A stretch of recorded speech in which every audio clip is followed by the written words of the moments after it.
Estou muito feliz em estar aqui pela primeira vez, conhecendo mais uma parte do grande rebanho que o Senhor Jesus Cristo tem constituído, que um dia ainda há de governar este mundo. Deus abençoe.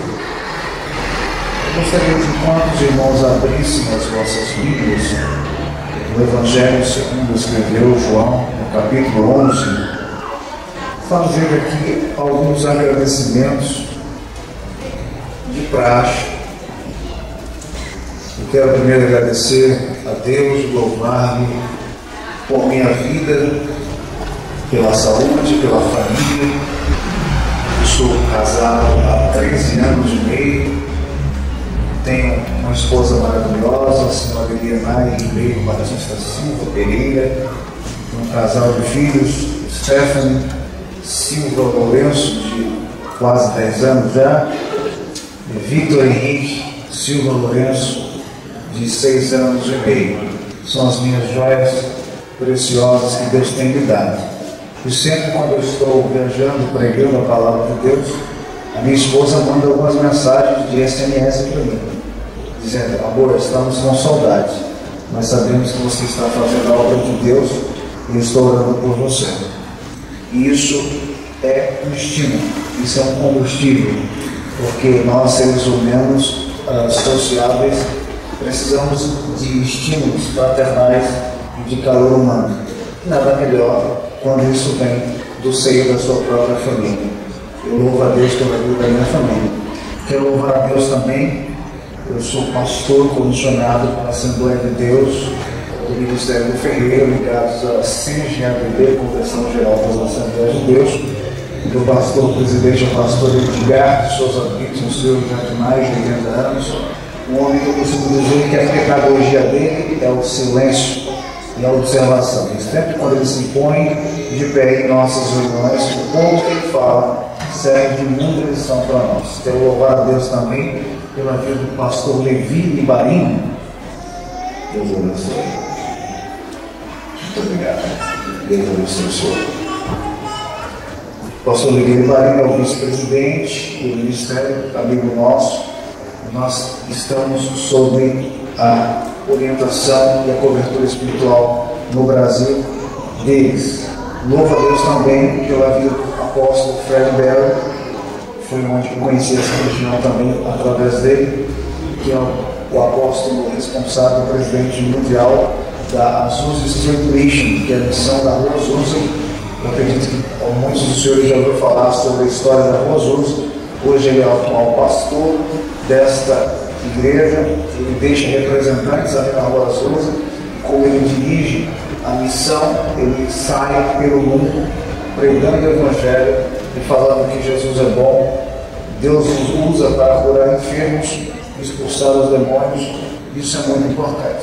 E pela graça de Deus, Deus tem nos dado a graça de representar oficialmente a Azusa Street Brasil. É uma grande responsabilidade. Eu desde já peço a oração dos irmãos para o meu ministério, porque não é fácil. Antes de ser um privilégio estar aqui, em qualquer outra denominação, falando da palavra de Deus para vários públicos, para várias pessoas, é mais uma responsabilidade que pesa, e olha, pesa muito nos nossos ombros, mas o Senhor sempre está conosco. Quero louvar a Deus também pela vida do meu amigo, pastor Ronaldo Viana, da sua esposa, irmã Débora. Deus abençoe. Estivemos ali já ministrando a palavra de Deus. Essa família tem nos abençoado e tem sido canal de bênção para as nossas vidas. Louvo a Deus também pela vida do pastor Alex.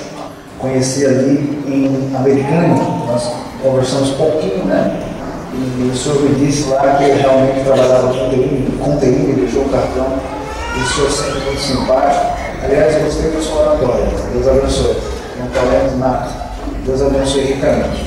Louvo a Deus também pela vida da pastora Beth, do pastor Márcio, pastores dessa igreja, que não estão aqui, eu fiquei sabendo, por motivo de força maior, mas eu também peço que os senhores, na pessoa do pastor Alex, nos mande um abraço. Eu espero voltar a Fila, o pastor Márcio não me recorda, mas a irmã Beth, eu cheguei a conhecê-la também.